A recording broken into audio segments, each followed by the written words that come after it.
2009 থেকে 2023 15 বছরে দেশ থেকে পাচার হয়েছে 23,400 কোটি dollar. Global financial integrity reports GFIRS এবং কিছু নির্দিষ্ট পূর্বানুমানের ভিত্তিতে টাকা পাচারের এই হিসাব জানিয়েছিল শ্বেতপত্র প্রণয়ন কমিটি।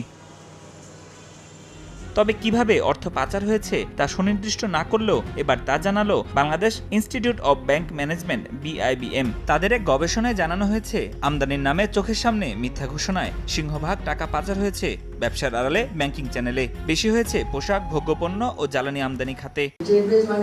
কত ধূর্ততার সাথে মানুষ করে, যারা করে এটা কিন্তু যে গাইডলাইন্স বা এগুলা দিয়ে ধরা যাবে না, এটা একদম আইকিউ অ্যাপ্লাই করতে হবে। আমদানি কার্যক্রমে দেশীয় ব্যাংকের পর্যবেক্ষণ ও তদারকির ঘাটতি ছিল উল্লেখ করে ব্যবসায়ীরা বলছেন, সুতা ও গার্মেন্টসের মতো অন্যান্য খাতের লেনদেনও কঠোরতার সঙ্গে যাচাই বাছাই প্রয়োজন। মনিটরিং এর ব্যাপার আছে। আমাদের বাংলাদেশ ব্যাংক যদি তার দায়িত্ব অতীতে সঠিকভাবে পালন করত, তাহলে হয়তো বা এত পরিমাণে মানি লন্ডারিং হওয়ার সুযোগ কম থাকতো।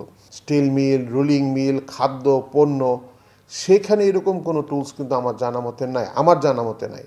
আমরা মনে করি ওই জায়গাগুলোতে সরকারের আরও লক্ষ্য দিতে হবে এবং সেখানে কীভাবে আরও টুলস বাড়ানো যায় যাতে মানি লন্ডারিং প্রবণতা কম।